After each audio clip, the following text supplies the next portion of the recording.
الحمد لله رب العالمين، والصلاة والسلام على رسوله سيد المرسلين خاتم النبيين رحمة للعالمين شفيع المذنبين سيدنا ومولانا محمد رسول رب العالمين وعلى آله وصحبه أجمعين. أما بعد فأعوذ بالله من الشيطان الرجيم. بسم الله الرحمن الرحيم. وَلَقَدْ آتَيْنَا لُقْمَانَ الْحِكْمَةَ أَنِ اشْكُرْ لِلَّهِ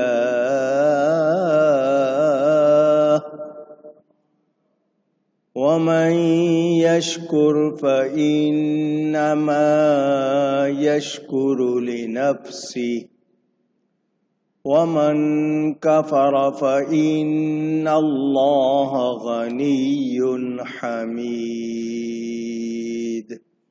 صدق اللہ العلی العظیم. محبت کے ساتھ ایک مرتبہ درود شریف پڑھ لیجئے. اللہم صلی علی سیدنا و مولانا محمد معدن الجود والکرم وآلہ وصحبہ وبارک وسلم. الصلاة والسلام علیک یا رسول اللہ. الصلاة والسلام علیک یا حبیب اللہ. الصلاة والسلام علیک یا رحمة للعالمين وعلى آلك وأصحابك يا شفيع المذنبين.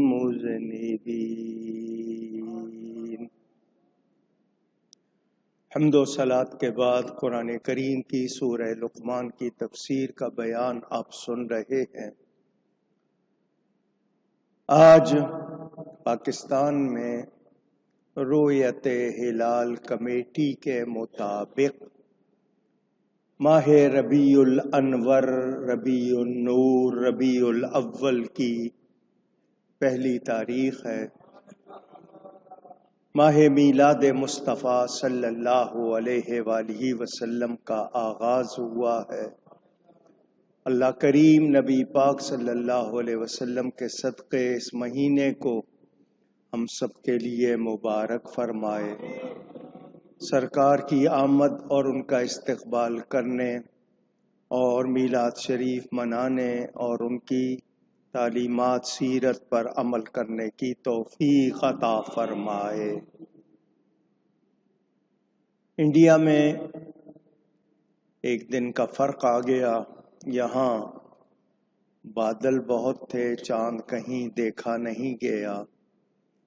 بہرحال جو اعلان ہوا، اللہ تعالی ہمیں ماہ اس مبارکہ کی ہر ساعت اور اس میں نیکی کی توفیق عطا فرمائے. سورہ لقمان کی تفسیر میں آپ نے اب تک یہ سنا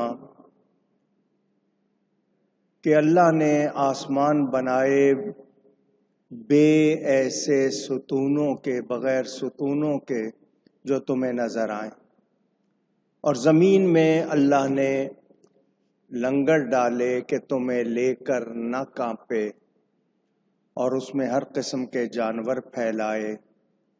اور ہم نے، اللہ فرماتا ہے، آسمان سے پانی اتارا تو زمین میں ہر نفیس ستھرا جوڑا اگایا۔ یہ تو اللہ تعالی کا بنایا ہوا ہے۔ اے اللہ کے منکرو، مجھے وہ دکھاؤ جو اس کے سوا اوروں نے بنایا۔ ظالم، ظلم کرنے والے کھلی گمراہی میں ہیں۔ اس حوالے سے گزشتہ جمعے آپ کے سامنے کچھ تفصیل عرض کر چکا ہوں۔ کائنات بنانے والا اللہ تعالی ہے۔ اللہ تعالی نے آسمان بنائے بغیر ستونوں کے، وہ آسمان نظر آتے ہیں۔ یہ کون ہے جس نے ان آسمانوں کو اس طرح بنایا؟ یہ زمین میں لنگر ڈالے، پہاڑ بنائے، جس کی وجہ سے زمین پر ہم لوگ قرار پکڑتے ہیں اور چلتے پھرتے سوتے ہیں۔ آسمان سے ہی اللہ پانی برساتا ہے۔ سمندر کے پانی کی بھاپ مگر اللہ برساتا ہے آسمان سے، اونچائی سے۔ وہ بھاپ اوپر جا کر بارش بن کر برستی ہے، اور آفتاب کی گرمی، سورج کی گرمی سے ہی بھاپ بادل بنتی ہے۔ یہ اللہ کا نظام ہے۔ گھاس ہو، درخت ہو، سب میں نر اور مادہ، میل اور فیمیل، یہ اللہ نے بنائے۔ نر درخت سے لگ کر جب ہوا مادہ درخت کو چھوتی ہے تو مادہ درخت حاملہ ہو کر پھل دیتا ہے۔ اے کافرو، تمہارا بھی یہ عقیدہ ہے کہ یہ تمام مخلوق اللہ نے پیدا فرمائی، اور تم بھی مانتے ہو کہ تمہارے بنائے ہوئے بت جن کی تم پوجا کرتے ہو، انہوں نے کوئی چیز بنائی نہیں، تو پھر تم بتوں کی پوجا کیوں کرتے ہو؟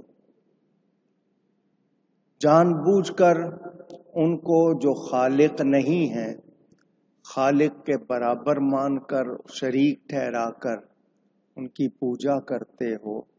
ہوش کرنی چاہیے تمہیں، عقل والے ہو یا نہیں ہو۔ عبادت کے لائق صرف اللہ کی ذات ہے۔ خالق حقیقی، حقیقت میں سب کچھ بنانے والا اللہ تعالی ہے۔ جیسا وہ بناتا ہے کوئی اور بنا سکتا نہیں۔